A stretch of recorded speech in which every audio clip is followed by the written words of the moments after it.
கோவையில் புதுப்பிக்கப்பட்ட ஆம்னி பேருந்து நிலையம் திறந்து வைக்கப்பட்டுள்ளது. கூடுதல் தகவல்களை செய்தியாளர் குருசாமியிடம் கேட்கலாம். குருசாமி, இதனுடைய சிறப்புகள் என்ன?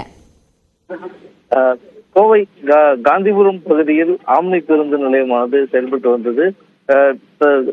இந்த ஆம்னி பேருந்து நிலையத்திலிருந்து தமிழகத்தின் பல்வேறு பகுதிகளுக்கு பேருந்துகள் இயக்கப்பட்டு வரக்கூடிய நிலையில் அந்த பேருந்து நிலையத்தில் போதிய வசதிகள் இல்லை என்ற ஒரு புகார் வந்ததை தொடர்ந்து ஆம்னி பேருந்தை சீரமைப்புக்கான பணிகளானது நடைபெற்று இருந்தது. இதில் சுமார் 3,68,00,000 ரூபாய் மதிப்பீட்டில் இந்த ஆம்னி பேருந்தானது புதுப்பிக்கப்பட்டிருந்தது. தற்பொழுது இந்த புதுப்பிக்கப்பட்ட ஆம்னி பேருந்து நிலையத்தை நகராட்சி நிர்வாகத்துறை அமைச்சர் நேரு தற்பொழுது திறந்து வைத்திருக்கிறார். அவருடன் அமைச்சர் செந்தில் பாலாஜி மற்றும் சாமிநாதன் உட்பட பல்வேறு அமைச்சர்கள் கலந்து கொண்டார்கள்.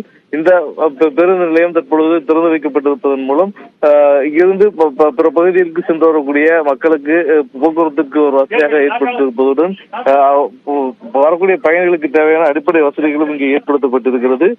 இதை தவிர்த்து இந்த கோவை, ஈரோடு, திருப்பூர் மாவட்டங்களுக்கான சுமார் 30 கோடி ரூபாய் மதிப்பீட்டில் முடிவுற்ற திட்டப் பணிகள் திறந்து வைக்கப்படுகிறது. இதனைத் தொடர்ந்து தற்பொழுது கோவை கொடிசியா வளாகத்தில் தற்பொழுது கோவை, சேலம், தருமபுரி, கிருஷ்ணகிரி, நாமக்கல், ஈரோடு, திருப்பூர் மற்றும் நீலகிரி ஆகிய மாவட்டங்களில் இருக்கக்கூடிய மாநகராட்சிகள் மற்றும் நகராட்சிகள் இருக்கக்கூடிய அதிகாரிகளுடன் தற்பொழுது ஆய்வுக் கூட்டமும் நடைபெற இருக்கிறது.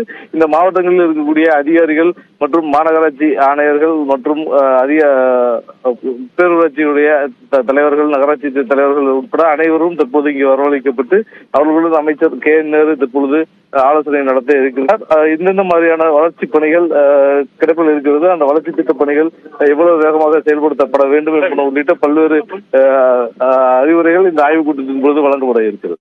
நன்றி குருசாமி, விவரங்களுக்காக.